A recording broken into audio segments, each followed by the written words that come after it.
আজকে সেহরিতে যদি ডিমের কোরমা আর তার সাথে কচুরলতি ও ছোট মাছের চচ্চড়ি হয় তাহলে কেমন হয় বলুন তো? পুরো জমে যাবে, তাই না? ইস, কি যে বলবো, কচুরলতি আমার কাছে এতটাই ভালো লাগে, তাও আবার ছোট মাছ দিয়ে চচ্চড়ি, তাহলে তো আর কোনো কথাই নেই। হ্যালো এভরিওয়ান, আসসালামু আলাইকুম। সবাই কেমন আছেন? আশা করছি সবাই অনেক ভালো আছেন। আলহামদুলিল্লাহ, আমি অনেক ভালো আছি। দিনে এক আয়োজন একদমই ভালো লাগে না, ভাবছি আজকের সেহরিটা একটু অন্যরকম করা যাক। হয়তো বা খাওয়াটা আপনাদের কাছে নামি দামি হবে না, তবে আমার কাছে সেই নামি দামি খাবারের থেকেও হাজার গুণ ভালো লাগে এই খাবারগুলো। আপনারা কারা কারা কচুরলতি দিয়ে ছোট মাছ চচ্চড়ি খেতে খুবই পছন্দ করেন অবশ্যই কমেন্ট বক্সে জানিয়ে দিবেন। কচুরলতির লাভার গুলো কই? সবাই একটু সাড়া দেন প্লিজ। খাওয়ার মুখে দিলেই যেন মিলিয়ে যায়, এতটাই সুস্বাদু।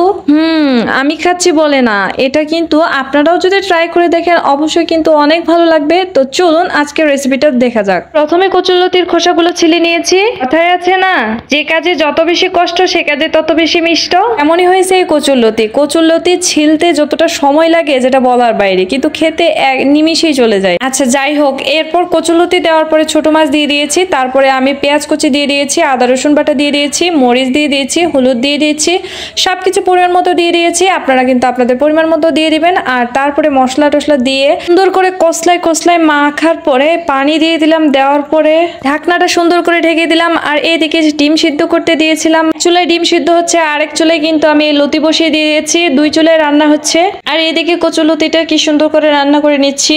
বেশি কিন্তু ঘাটাঘাটি করা যাবে না, কারণ কচুর লতিগুলো গলে গেলে আবার একদমই ভালো লাগবে না, একটু গোটা গোটা থাকলে ভালো লাগে। এই তো দেখেন পানি কিন্তু প্রায় টানে আসতেছে। পানিটা যখন টানে নিবে তারপরে যখন তেলটা ছাড়বে তখনই কিন্তু আমার চচ্চড়িটা হয়ে যাবে। আজকের এই চচ্চড়ি দিয়ে আমার হাজবেন্ড তো প্রায় 4 প্লেট ভাত খেয়ে ফেলছে।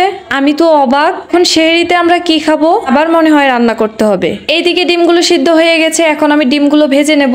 ডিমগুলো হালকা করে ভেজে নেব।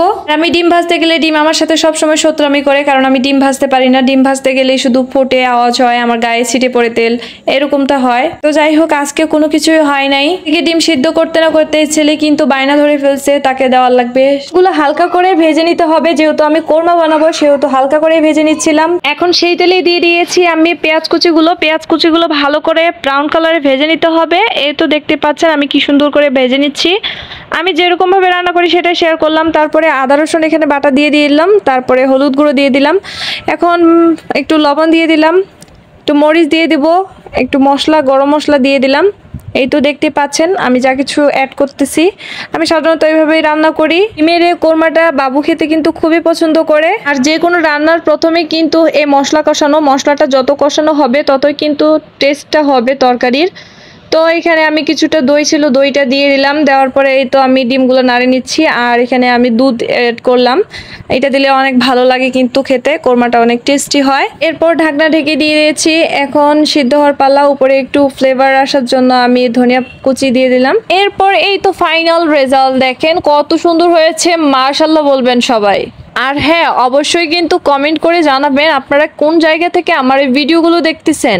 আমার চ্যানেলে নতুন নতুন ভিডিও দেখতে হলে অবশ্যই কিন্তু ফলো বাটনে ক্লিক করতে হবে, তাহলে কিন্তু আপনাদের সামনে চলে যাবে আমার ভিডিওগুলো। বারবার আপনাদেরকে দেখিয়ে দিচ্ছিলাম আমার সেই রান্নাগুলো।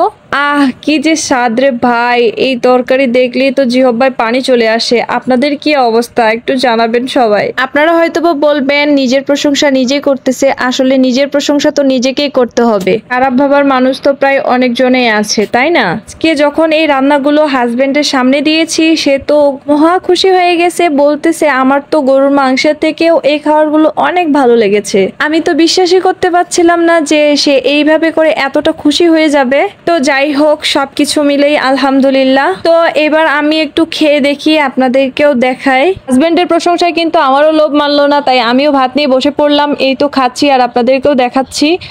তো আজকে খাওয়া দাওয়া এ পর্যন্তই। সবাই ভালো থাকবেন, সুস্থ থাকবেন। দেখা হবে আবারও একটি নতুন ভিডিও নিয়ে। সবাইকে আল্লাহ হাফেজ জানাচ্ছি। আসসালামু আলাইকুম।